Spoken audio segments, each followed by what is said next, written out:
Campers, it's me, Ari Lehman, the first Jason Voorhees. From Friday the 13th, I'm here with AJ, and he's got the juiciest slice ready for you. It's dripping with blood. Jason never dies. What makes a horror film kill memorable, terrific, even in some way profound or poignant? Let's explore.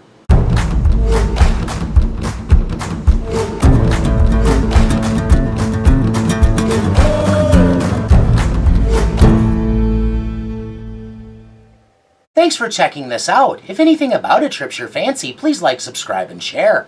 Yes, yes. Without further ado...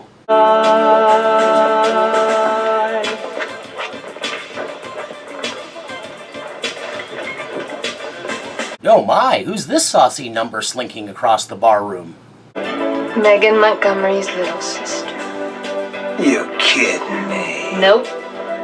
Brenda. Grant is nursing some salted wounds after his pretty young wife rebuffed him, and a chance encounter with an ex's little sister who obviously views him rather positively seems a good enough distraction. My sister Megan, she was a big fat old cow, and I'd be thinking, what's he seeing her that ain't me?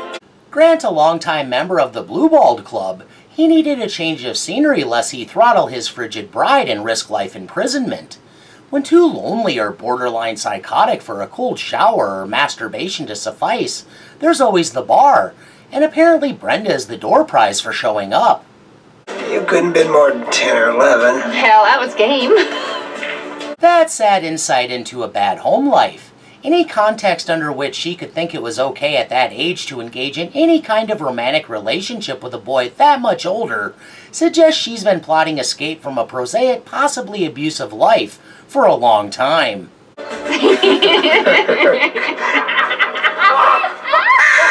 Good thing she's far from being a minor, so when they end up in the woods, it's at least not the unforgivable kind of sin. After all, what's a little flirting with the possibility of adultery between old acquaintances? What'd I tell you? I had a crush on you. Grant might be a married man, but all is fair in love and war, and when marked with the poor white trash brush, the fruition of a long-held crush could provide the premium stripper necessary to remove that veritable scarlet letter. Being as how she's married too, this definitely seems like a flagrant attempt at monkey branching. Your initials, BM! Like a piece of shit! Oh, shut up! With what has to be deemed the wittiest of witty repartee, Grant proves why he's such a catch, and some flirty back and forth emboldens Brenda to make her move. But Grant, demonstrating a measure of restraint and control no one, least of all her, suspected he possessed. I can't. Starlight. Rejects her as gently and nicely as possible, and, exhibiting what for many men would be post-nut clarity, makes it clear he needs to get home to his loving wife. Her wedding lottery ticket flying away in the wind, Brenda is understandably disappointed. Starlight. Yeah, shit. Go. Even coming out here was tempting fate, so he had better scoot along. Only something weird lying there on the ground captures his curiosity. There's a trail. Unless you have a big craving for escargot. Ew. Probably not a good idea to follow snail trails of unusual size. There might be a pot of gold or a hot gay person at the end of the rainbow. Not exactly sure how that works, either or is a treasure. But I don't think we want to know what's at the end of that. Oh, that's gross. You hurtle through space, burn through the atmosphere like a jagged kidney stone, and smack into an alien planet, and we'll see how presentable you are, lady. Come on. Wait. If this is indicative of his foreplay technique, no wonder the creature's response surprises him. What the fuck? One way or another, Grant was destined to be involved in a penetration.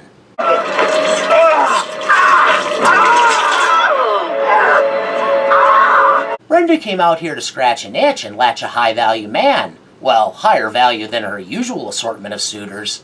And she's stuck watching her would-be lover undergoing a melding with something that's out of this world.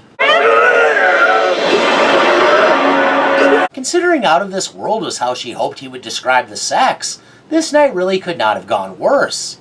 Easy enough to cut and run. To her credit, she sticks around to see things through. Grant?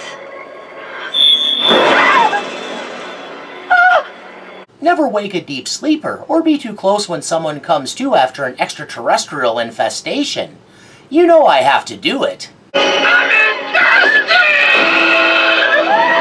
Clint Howard is such an icon. Anyhow, after possibly messing her skivvies, You okay? Brenda is a little puzzled to find Grant ambulatory.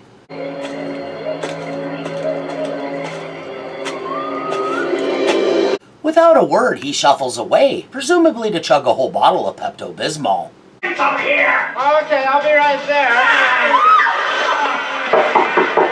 With her hubby out of town, that Brenda is kicking back with her tyke for some toxic Avenger elevates her to the status of MILF for her film tastes alone. To her surprise, she finds Grant at her door, and since why not take the risk of traumatizing her child, or getting him eaten, she invites in her potential affair partner and ticket out of domestic purgatory. I'm all alone. Besides this one. Unfulfilled in her life and marriage, Brenda would like to supplant Starla in Grant's life, but short of that, being his mistress will provide some kicks too. Cheese and crackers. Hijacked by a parasitic alien intent on world domination, between physical deformity in the form of tentacular phallic outgrowths and an appetite for varying forms of meat, Grant has undergone a bit of a change. Grant. We don't see that baby again. Don't worry, he didn't, so far as can be determined, eat the baby. But such an egregious act wouldn't be out of the question. All protein is on the menu. But right now, an objective other than indulging his gluttonous appetite takes precedence.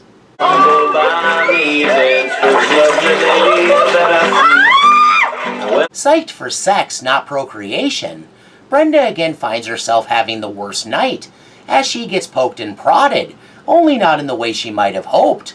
Little does she know, Grant has big plans, making us privy to quite the intimate and disgusting moment, as Brenda's body is requisitioned to be an incubator.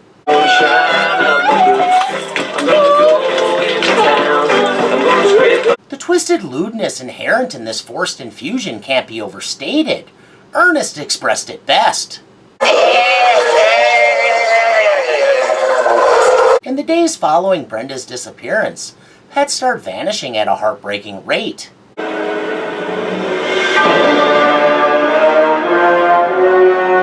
Meanwhile, Grant, under dark of night,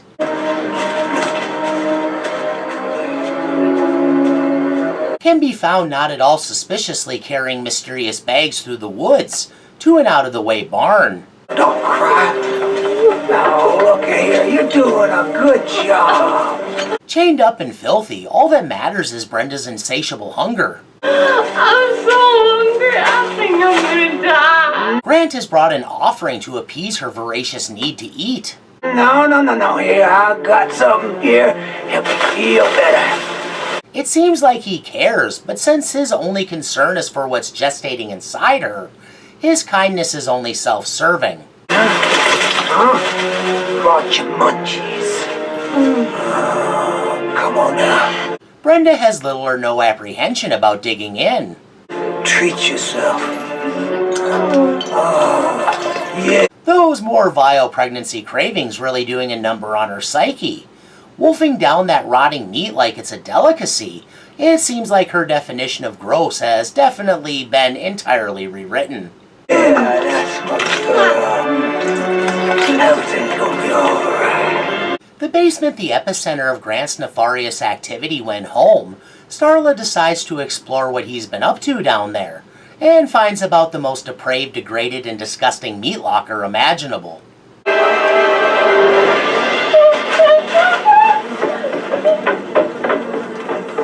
Sick world we live in, that there's the makings of a mukbang video that would get a lot of views. That's enough out of you. With a mutated and murderous Grant out wreaking havoc, slaughtering pilfered animals and holding a local hostage, it's time to assemble a posse and hunt down the monster. There's a pattern to how he acquires cows, and they are able to predict his movements. And sure enough, he shows up right on cue, looking just terrific. Grant! Caught, he doesn't hesitate to avoid confrontation. Mistaking Grant's sudden departure for retreat, they pursue, and wind up lured to the barn that is a setting for the jewel that is Brenda. You'll see what I mean in a moment. Between the eye-watering reek and sounds of whimpering issuing from within, they know they have to make a call. You suck. Forewarning, the condition in which they find the missing woman represents a distortion and distension of such epic proportions. It takes the notion of growing pains to absurd levels. Something's wrong with me. Don't worry, hun, it's just cosmetic. Yeah. Oh, Jesus. Such a grotesque perversion of human anatomy. It's a wonder Brenda still has her wits about her. Brenda. Oh, I didn't want no one seeing me like this. When rife with parasitic invaders, internal rumblings are the kind of seismic indicator that shouldn't be ignored. How's my boy, Bill? Is he alright? Boy's fine, Brenda. Confirmed, the baby avoided the charcuterie board. Well, I'm sincerely glad to hear that, for all our sakes. Good thing he wasn't nearby, in her current state. I'm so fucking hungry, Bill. There's no guarantee her maternal instinct would have overcome the impulse to feed. I'm so hungry. I never knew anyone could be so hungry. She might be experiencing something akin to drunk munchies since she's willing to eat anything, and I mean anything, on hand. Hand me a piece of that possum over there. Whatever chemical the alien is injecting into her brain to make the foulest stuff palatable is some powerful stuff. Between the stink, gory sight, and surely truly atrocious mouthfeel, there shouldn't be getting any of that down without at least a nice béarnaise sauce. Just a little bit. It's important to comfort the imperiled, so it's no surprise Bill tries to offer hope. I think we best get you to the hospital right quick. But since there's no crane or flatbed out there, it's all just semantics or piddle-paddle. What the fuck they gonna do with her in the hospital, Bill? Shut up. Those seismic readings. Why is she doing that? The tubus is moving. Relax. Might be implying fault lines are about to split. I gotta stop doing that shit! It hurts, bitch! That she's not in constant agonizing and torturous pain suggests those mind-altering alien chemicals also have a strong narcotic effect. That she's feeling it now is a bad omen. Like a piñata so overstuffed with taste treats, merely a stiff breeze from a stick could bust it open. It won't take much for her to spew her party favors. For her, the pressure has been growing and growing as she's stretched to her very limits, and her time has come. You're tearing me apart! Brenda rends apart across the seams. Disgorging her squirmy, slimy payload in a literal wave of wriggling larvae. Oh, the bastard led us here.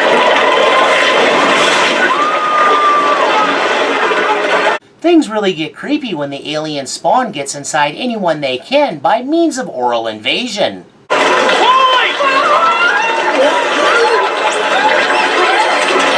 Leading to one of those great memorable lines that sums up the sentiment of the whole film. What kind of thing won't you eat it? Some exits are extraordinary because they are a true smorgasbord of horrific, gory, and maybe even thought-provoking delights. With so much possible messaging, it seems more than mere coincidence. All the shocking, mind-blowing, and even disturbing imagery serves a dual purpose: to put the audience on edge, and act as a counterpoint to some very alarming ideas, musings, and outright insights into the human, or inhuman, condition. Where to even begin? This film seems to have something to say about everything from the tedium but homespun joys of small-town life to women's rights in regards to agency and autonomy, and a lot of other hot-button issues connected to the subject besides. Yet somehow, to put all this in a slick entertainment and make it not only digestible but barely noticeable, it employs a surefire method to immerse the audience so deeply they don't have time to question the social politics.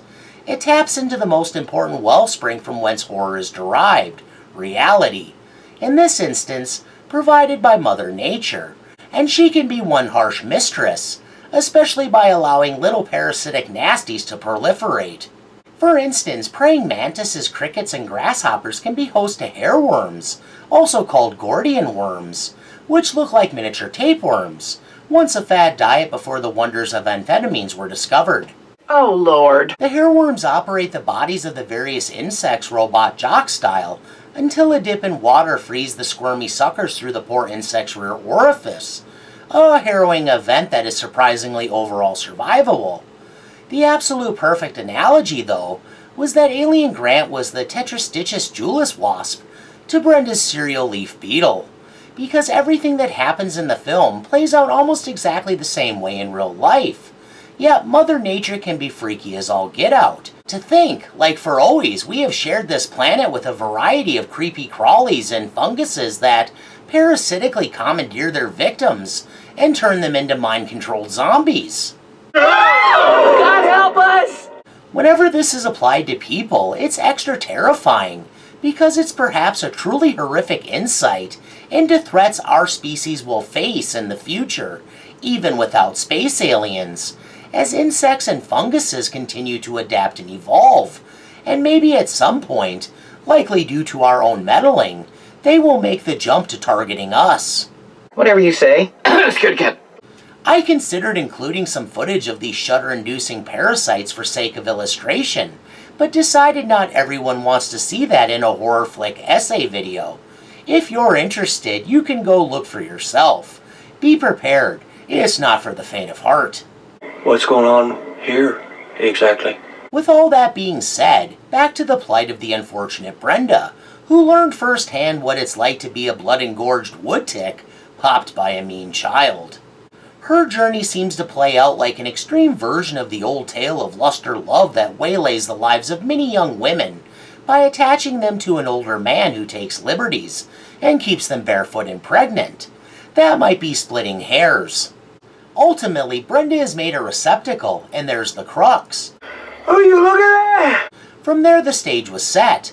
The whole scenario leads in the territory of all sorts of women's issues, the most glaring a woman's right to choose. This is forced surrogacy, reducing Brenda to an incubator, and it sprung from a non-consensual act that wasn't exactly sexual assault, but analogous.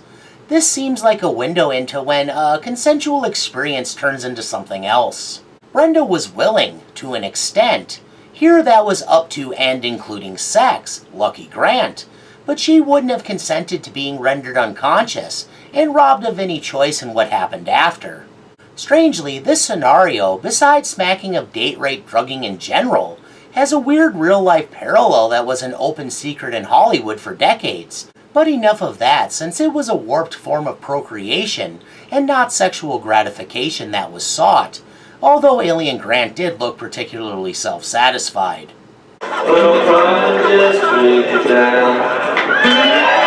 What the alien organism did was maybe one of the weirdest forms of non-sexual sexual assault, nauseatingly erotic, something that in animated form would be right at home in hentai. No way she ever would have allowed her vessel to be used for such breeding, pumped full of tiny but growing wigglers.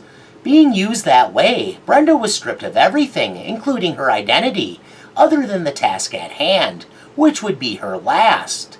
Forced to nurse tens of thousands with her very being, until the husk was no longer needed. One victory, Brenda's baby was spared, sparing her from a whole lot of guilt. Children are too often the collateral damage of their parents' mistakes. Luckily, her openness to cheating didn't get that little boy devoured by an alien organism with no respect for the sanctity of human life. I'll just say it's a good thing Grant was preoccupied with the impregnation or egg-laying or whatever exactly it was.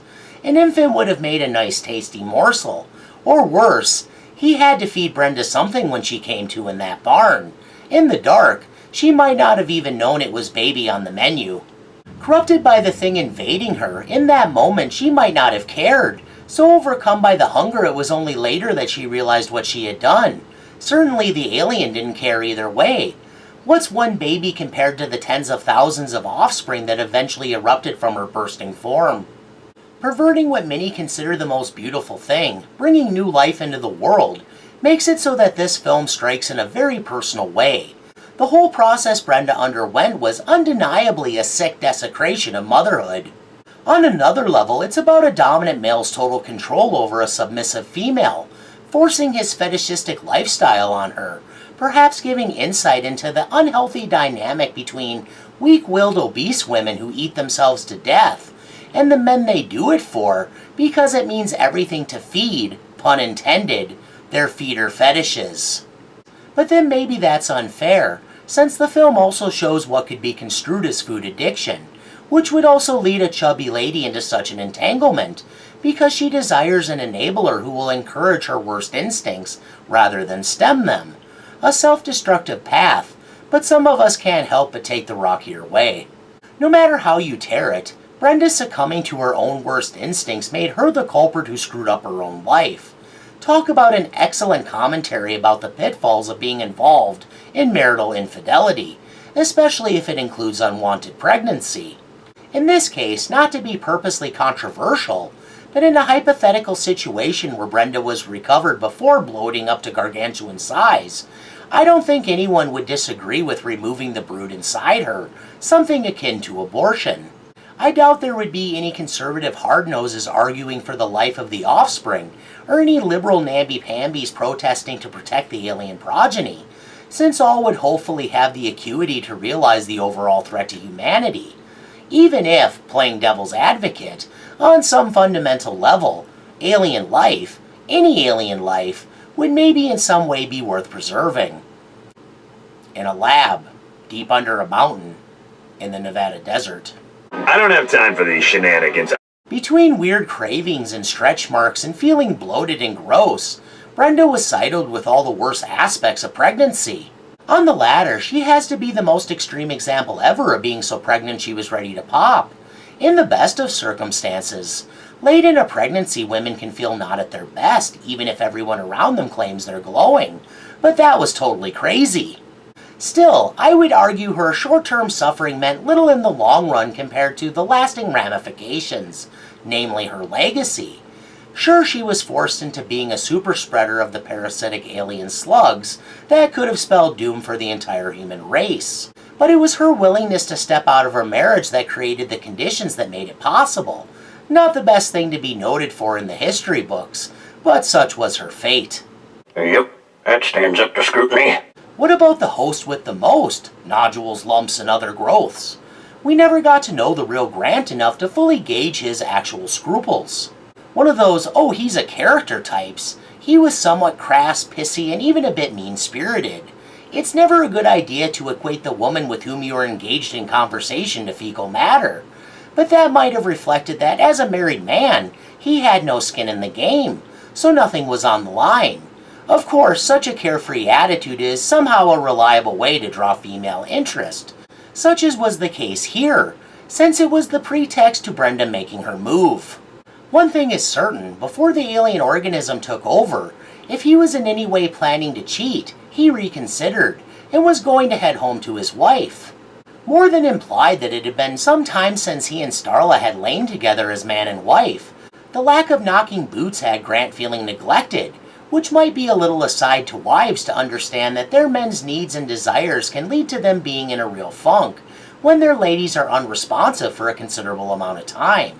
That's not suggesting giving in to give in, but maybe figure out what's going on, so mutual satisfaction can be found. Since her lack of libido could have been a symptom of bigger issues making her resistant to his wiles, if that were true, it was incumbent upon her to let him know. Men can be dense and can use tips, tricks, and reminders. That the rejection predisposed Grant to being open to female attention but not outright adultery gives him some points, but it could still be viewed as questionable why he was out there in the first place. That is, unless considering the deceptive complexity of the male system of pride and ego, and how the women in their lives can exploit, even if inadvertently, chinks in the emotional armor of otherwise well-collected men. A king's castle, throne, and crown offer little solace when the queen throws out the key to her chastity belt. Even if Grant kept it in his pants, many are able to justify the attentions of a concubine when the bed in the royal boudoir goes unruffled for too long. But it goes even deeper than that, to mankind's need for validation. Truth be told, the human wish fulfillment center in the brain can go to contortionist levels of mental gymnastics to justify bad or compromising behavior with whatever cock and bull is necessary. And between being lonely, flattered, and full of yearning, it was probably easy to rationalize wandering off with Brenda, if only to himself. And why not? She only wanted to show him something, whether that was initials carved in a tree, or conclusive proof if the drapes matched the carpeting, wasn't for him to decide. He was full of liquid courage, and just along for the ride. In some way, the perhaps oldest motivator of all can be blamed for the whole shebang, that universal driver of everything, curiosity. Grant was curious about Brenda, then that odd organism with the vaginal-looking orifice. The way it impaled him like a stingray stinger and pumped him with fluids was a pretty cool role reversal, like if a woman penetrated a man's urinary meatus, or pee-hole, with her aroused clitoris. No, I've read lots of erotica. The whole escapade is a powerful lesson about how straying, even to a degree, can still lead, even if ultimately innocent of a greater offense, to punishment. Everyone draws their lines in the sand at different places. The whole escapade is a powerful lesson about how straying, even to a degree, can still lead, even if ultimately innocent of a greater offense, to punishment. Everyone draws their lines in the sand at different places. All that really matters is that had he never gone out there in the first place, yada yada yada. That is to say, all of it could have been avoided. The film leans heavily into the gooey gross squirm factor, and Brenda was the explosive centerpiece. A woman who tiptoed a fine moral line and suffered the worst punishment for stepping out. She was looking to latch on to a better life. Or maybe just a good time guy who happened to be an old crush. But something horrific latched onto her instead. And for it she got to learn what it's like to be the living embodiment of a glitter bomb. I apologize for nothing. Well, I've about reached the end of the rope, so I won't leave you dangling. Thanks for putting up with my chitter-chattering. Please share any refutations, opinions, accusations, japes, or other ideas in the comments below. And please join me for whatever I'm up to next time. Bye now! Bye, creepy man! Keep it creepy! He's a weird guy. Goodbye.